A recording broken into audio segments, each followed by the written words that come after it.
Welcome to All About Capital Campaigns, a podcast that provides fuel for your nonprofit's growth. Each week, hosts Andrea Kihlstedt and Amy Eisenstein, co-founders of the Capital Campaign Toolkit, provide practical tips about raising more money for your nonprofit organization. The Capital Campaign Toolkit is a support system for nonprofit leaders who are running capital campaigns. At capitalcampaigntoolkit.com, you can download a step-by-step guide for your capital campaign and get many other free resources. Here are your hosts, Amy and Andrea.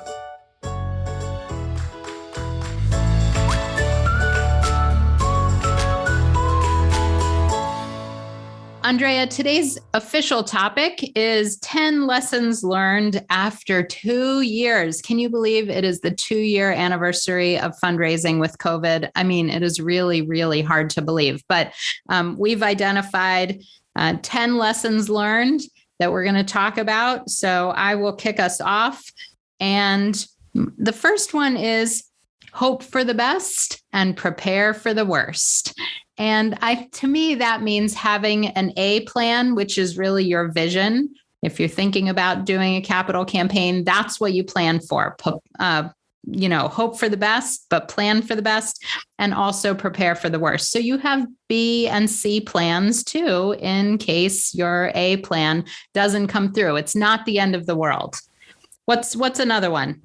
Yeah, I just say for that, Amy, that the corollary to that is work on being flexible, work on having a flexible mind, right? So that you don't get yourself stuck in a little box. That the sort of fluidity of mind is something that all of us can practice. And this hope for the best and prepare for the worst, the more fluid, the more you can flow mentally, the easier that's going to be for you. Yeah, so I think that's the second thing on the list is this. And I love this one, Amy. Effective meetings are just that.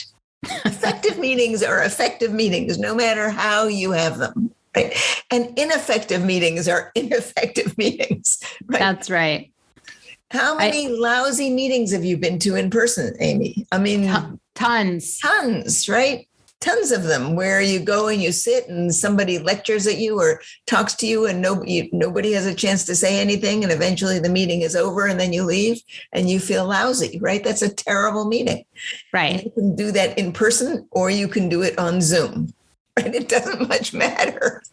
Right? And, people would think, oh, that's worse in Zoom. At least on Zoom, you could be yelling at your kids and checking your email. In person, you've wasted your whole time driving there and getting there and having an ineffective meeting. So the point is that effective meetings can take place in person or virtually, as long as they're effective meetings, and they need to be planned to be as such. So, and we can't leave without giving at least 1 or 2 tips about what makes an effective meeting. All right, do it. All right, here. To have an effective meeting on Zoom or anywhere, you have to make sure that everyone has an opportunity to talk. And ideally, you should plan the meeting so everyone has a chance to talk early in the meeting. Because if you do plan it that way, it will increase participation throughout the meeting. Right. The best way to do that is not to present a whole lot of stuff and say, all right, who has anything to say? The best way to do that is to ask very specific questions and then facilitate the conversation. So you go around the room or you get one person to call on the next person who calls on the next person who calls on the next person. You have to design participation.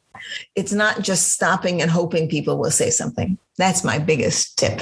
Yeah, I think that's so right. The goal should be to have, if the meeting's not too big, if it's less than 15 people or so, my goal is always to have everybody speak 3 times. So once at the beginning as an introduction, but asking a specific, creative, thoughtful question that everybody answers.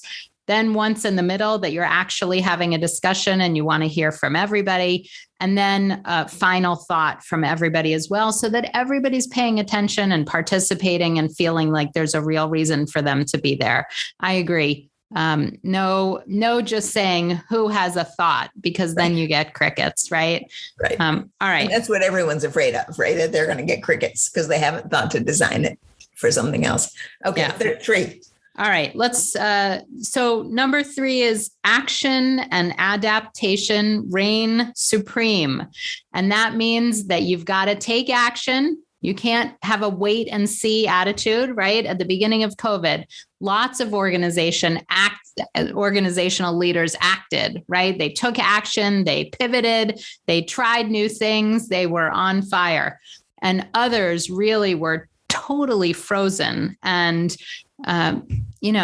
figuratively paralyzed by the situation and had a wait and see, right? And had all sorts of wait and see attitudes on everything. We'll wait for our board retreat. We'll wait for our capital campaign. We'll wait. And they didn't act and they didn't adapt. And that was a major problem. All right. Number 4. What's number 4? Meet more, not less. Now, that's a really interesting one, right? Because whoever imagined we would say meet more, right? Everybody's trying to get rid of meetings. But in fact, if you have efficient meetings and the meetings are fun and they actually get something done and they're short and as long as they need to be, when you have something that needs to be decided, that needs to be brainstormed, that needs to be discussed, you can have a meeting. You can have a 15-minute meeting. You can have a 20-minute meeting. You don't have to have, because of technology, you don't have to meet for an hour and a half because people have driven so far to get there. You can have really quick meetings and effective ones. I think not only that, so there's something to the out of sight, out of mind mentality. So if you're not coming into work, the tendency is to just be in a box or in a hole. And the point is, meet with your donors, outreach to your committees, don't cancel committee meetings, make sure that you have something to say and something to discuss, but definitely keep everybody engaged and share what traumas and troubles you're going through so that people can participate and help. All right. Number 5, donors want to help. And I think that we really need to remind ourselves of this sometimes, because when you have gotten some no's or people have not been available, everybody's busy, fundraising can be frustrating. And I think that what we've seen with COVID and lots of other things that have happened over the past 2 years, that people really do want to help when you give them that opportunity, when you give them that chance, when you say what you need and what you want and give donors a way to help, they really do want to help. And if you need a reminder of that, I want to give it to you now. Donors want to help. So funny how easy it is to forget that, isn't it? I mean, I think we talked about this a little last week, that it's easy to get into the mindset of donors don't want to give away money. We're going to bother them somehow. But if you can keep yourself in the understanding that donors want to help, I tell you, it makes a huge difference. And to me, anyway, just talking personally about my own giving, it almost feels like an imposition when organizations don't come to me and tell me how I can help. I mean, I tend to like to support small organizations, right? Now, if I support big ones, that's a different story, or when I support big ones. But I like supporting small organizations where I know the executive director, I know the people. It's just my preference. And when they don't come to me and ask me for something specific, then it's on me to try to figure that out. Right. And that I feel like I wish they would come more often. And I'm sure they're thinking, oh, we can't bother her again. It's That's so right. Wrong, right? Yes. It's so wrong. All right. What's number 6? Technology is vital. So video, we were talking about video conferencing, but I want to talk about other kinds of technology, because I think we have learned and have been learning how easy it is to do creative, interesting things using video, for example, and posting things and creating videos as a way to thank and to recognize our donors, and that we don't have to, it used to be that if we wanted to use video, we would have to hire a video company to do a very expensive, slick piece. And now with our greater comfort level with technology, we can use we can use it to do all sorts of things that are fun and lively and engaging and surprising and delightful. And I think we want to keep going down that road, right? Yes. That's a special addition to our fundraising toolkit. Yeah, I think that's absolutely right. All right. We've sort of covered this a little bit, but I'm going to say it again. Communication is essential. I think that during COVID, it would have been so easy. Everybody went home. They packed up their offices. And, no matter what sector you were working in, unless you were on the front lines and keeping things going, so many people working from home and hiding in their homes to be safe and social distancing and not being able to get together. Communication could have really fallen apart. And I'm sure it did in many areas. And so how did you keep the communication going? What changes did you make? I think it's so important. And fortunately, we have the technology that enabled us to do that. Yeah. I think the other thing that happened over COVID was that a lot of people, when they were in their houses and not going out, and they sort of developed a bunker mentality, and you almost become afraid. And to have a nonprofit, someone in the nonprofit reach out to you, I think was really helpful to many people, right? That it helped them get over that sense of isolation and helplessness, right? So I think communication played a much bigger role than it usually plays in our fundraising programs, or might have played a bigger role if you had taken full advantage of it. Number 8, all right. Amy, that's yours. All right. Don't make assumptions. I think that this is so easy to do, to make assumptions that donors don't want to help, that they don't want to talk, that they don't want to give. And only by asking or communicating and not making an assumption about what a donor will do or can do or can't do or won't do or whatever, can you find out the truth? Because too often I'll hear a nonprofit leader say, well, so-and-so, they're not going to give. And I'll say, well, have you asked? Right? How do you know? And they'll say, well, I just have a sense of it. And then, it turns out sometimes they're right, but sometimes they're wrong. And that's what assumptions are, right? I want to make sure that you are not making an assumption about your donors. I'll just tell a quick story. 2 decades ago, I worked at Rutgers University, and the biggest donors at Rutgers was this lovely couple who lived in a very modest house and drove the oldest station wagon you've ever seen. Now, they had their names on buildings across campus, but if you looked at their home or looked at their car, you would think that they were, totally average or even on the poorer side, but that was their choice. And if we had made an assumption by seeing what they pulled up in, nobody would have ever asked them for more than $10. And yet they gave millions to the university. So don't make assumptions.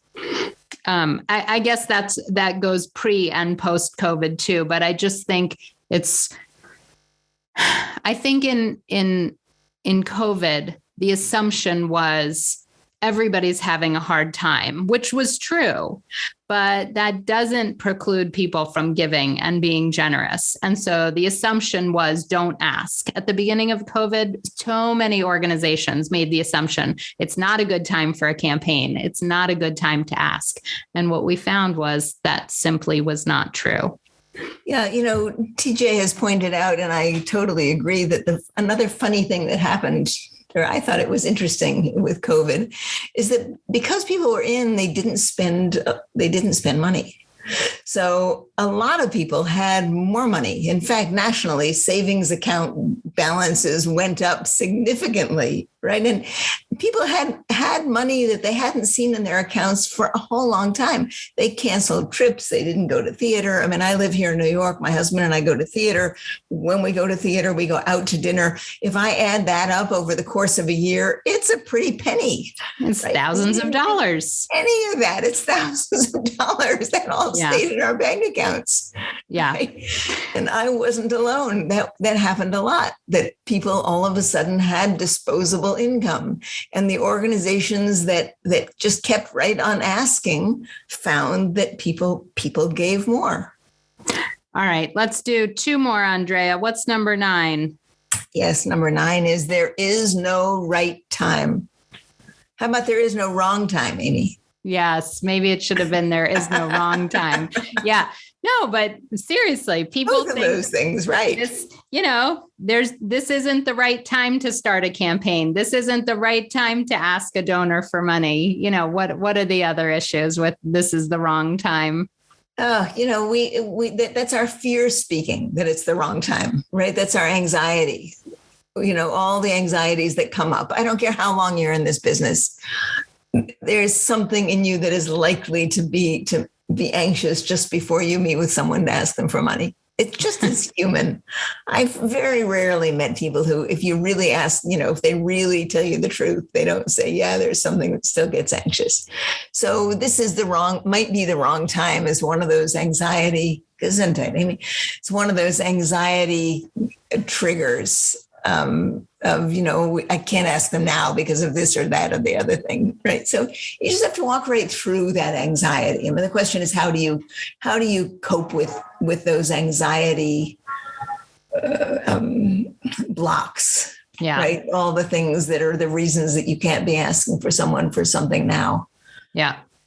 All right, let's wrap up this discussion today with take calculated risks. And honestly, I think that's a great one for us to wrap up with because, capital campaigns are calculated risks. They are, all of them.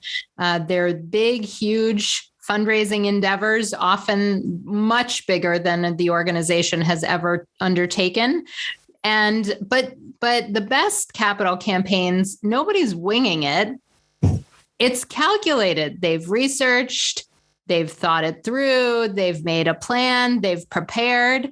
But the problem is when organizations get stuck at that point and can't move forward because they are, it's always somewhat of a risk. There has to be some element of risk. There's no guarantees in fundraising. And so capital campaigns by nature are risky. And the question is, what have you done to mitigate the risk? And can you get over the fear to move ahead? Yeah, Amy and I hear every week, every month anyway, from people who set up a strategy session with us. And essentially what they say is, we had a donor who wanted to give a big gift and they didn't want to hire anybody to help with the campaign. And we really didn't know what we were doing. And they just said, well, just go ahead and the money's going to come in. And of course, the money didn't come in because there were no plans and they didn't know what they were doing. And they call us up and they say, well, what do we do now? Right now we're stuck. And it's always so sad because whatever the reason, whether it was a donor who took outsized power and leadership, or whether it was an executive director who, kind of decided just to bull ahead. Anytime an organization takes on a project that big and doesn't sit and calculate the risk, right? Doesn't make the plan effective plans. That's just foolishness, honestly. That's just foolishness. And it does go awry. And sometimes you can reset and you can bring it around to success. But sometimes that's really difficult. When you've gone too far down the road and everybody thinks the campaign has failed, it's hard to take that and turn it back around. Yeah. All right, good. We've had a really good, robust conversation on these lessons learned at the 2-year anniversary of COVID. So thank you for that, Andrea. Some really good reminders and lessons learned. And we'll see you next week. Thanks so much for joining us. Thanks, everybody. Thanks, Amy. Bye-bye. Bye. Thanks for joining Amy and Andrea for today's All About Capital Campaigns. To learn more about them and their work together, go to capitalcampaigntoolkit.com. This podcast is recorded on a live webinar every Monday at 2 p.m. Eastern Time. You can join the live sessions and get your questions answered by signing up today at toolkittalks.com. And please like, rate, and review us on your favorite podcasting platform.